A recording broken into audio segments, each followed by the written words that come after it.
Okay. Okay, today is April 24th, 2013, and I've only got a short time here, so I'm kind of going to, just shoot from the hip and give you a little sync breakdown on my sync diary for The Walking Dead. Now, this will include both the comic and the TV show.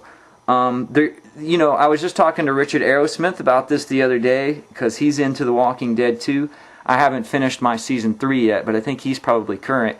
And we actually noticed the same exact things in the series, and we're both in agreement that as far as sync goes, it is fairly light, but there are some pretty cool things. And actually, to be straight up, there's some weird stuff going on in the comic books too. For instance, on page 16 of issue 100, those who are fans of the comic will know that's a big issue. But we are introduced to their new villain in Washington, D.C.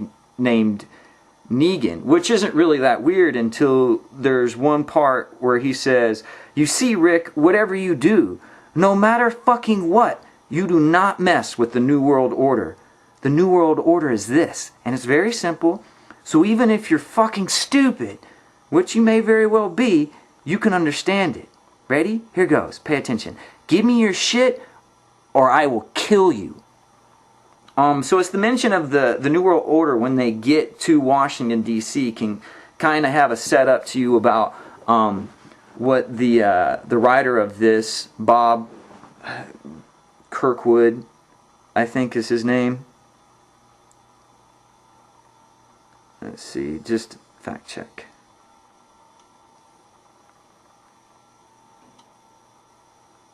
Yeah, Kirkman, excuse me, Bob Kirkman, who is the writer of The Walking Dead. He rides a tight line of just trying to basically fuck with people's heads and put them in situations that are uncomfortable where the decisions are, no matter what, bad. So there's not really that much symbolism. However, him using the New World Order in Washington, D.C. might show some political stance that he's taking in this. Or it just might be appealing to a generation who's interested in the internet and conspiracy theory. So there is, however, something interesting going on, and a lot of his new individuals for an issue, I think it was 108, 107, somewhere close to that, very recently, we were introduced to Ezekiel, and it was sometime before that we were introduced to a character named Jesus. So there might be some biblical things going on as far as references. A child may lead them. That very well may be Carl. And there was also an issue 41. It was actually brought up by Herschel, who is the most spiritual member of the group. He gets in a fight with his daughter, and he says, "Will the dead walk? This could be the resurrected dead during the rapture. We could be in the 7 years of tribulation, being tested and strengthened. I'd have to ask why we weren't called up. I mean, good people that we are, but maybe something got lost in translation along the way." Okay, so we're... it's so obvious that so many biblical references are being brought up in The Walking Dead that it's even come up in the letters to the authors that fill the back of the comics. People saying that even 21% of the characters are named after biblical people. Abraham, Judith. So, I mean, it's been joked around, but there might be somewhere that they're going with this. However, this does not excuse the blatant symbolism that I find present in Season 2. Too bad, though. Okay, like the comic book, the TV series goes in arcs of 5, about a half year, or a half season. And so the first story arc of Season 1 is the search for Sophia. Sophia, the little girl here, has the symbol of the rainbow on her shirt that will come important later. We'll understand that a little bit better here soon. But she's dressed just like the other characters in a comic book, with very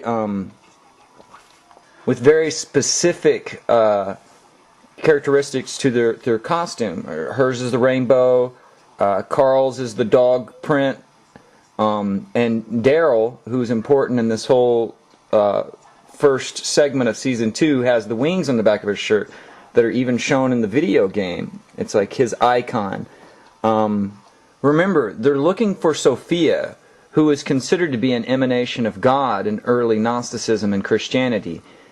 Something along the parallel of Jesus Christ, who everyone is searching for. Even the Middle Ages had the bards who always sung of Sophia, the incarnation of wisdom. Alright, this is spoiler alert to the umpteenth degree.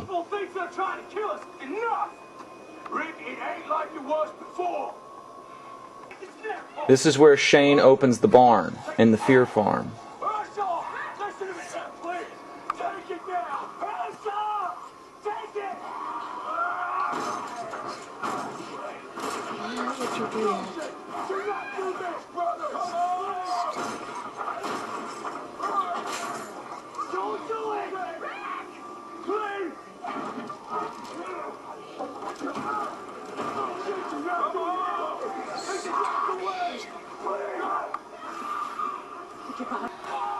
So we have everyone shooting the zombies, including Daryl, who is one of the main characters and does not show up in the comic, by the way, but has his angel wings as he is the protector of Sophia.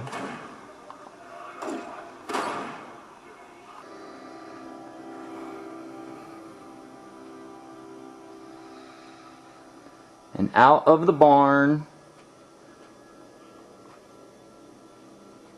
comes little Sophia, who they just spent the whole half season looking for, with her rainbow shirt. You can see the relationship of the rainbow. I was just telling my daughter, in movies like E.T. and Thor, and of course in The Wizard of Oz, as the connection to the other world, where Sophia now lives. For the best. At least we know now we can move on. Move on? And it's just like, it meant so much to everyone. Finding her, you know? And then, So now you just move on? if we can. I mean, we've lost others. This is Sophia. So this is Carl talking to Maggie, and not Carl, Glenn talking to Maggie, excuse me. And Glenn and Maggie actually become Sophia's adopted parents in the comic book, because Sophia is still alive there. So that's pretty interesting. But it reiterates how important Sophia was in the whole story arc. Needs a mother, or rather to mourn, like she should have done weeks ago. I robbed her of that. I see that now. You thought there was a cure. Can't blame yourself for holding out for hope. Hope.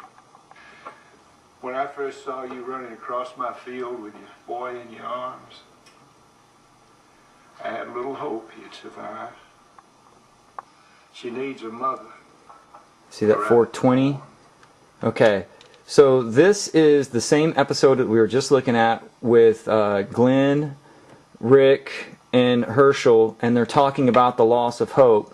If you notice in the background just then, right behind Glenn, was a sign that said 420. Now the odds are that this was filmed inside of just a local restaurant in Georgia, or a bar in Georgia, And the 420 sign, of course, is significant for the time that people smoke pot. It's probably just a nod.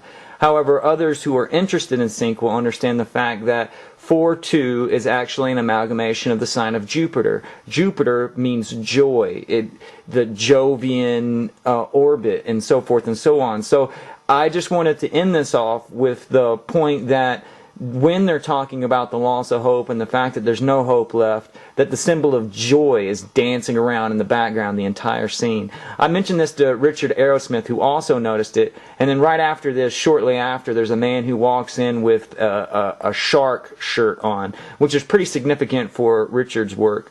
But it goes to illustrate how when there's one sign or one symbol floating around in the background, usually another symbol will come along right afterwards to make an important scene. That's all I really have time for today, but I appreciate you watching and hope to see you again later. Love and thanks. She's his mother, Fuzzy. He does so. He loves her. That's why he holds her. Fuzzy.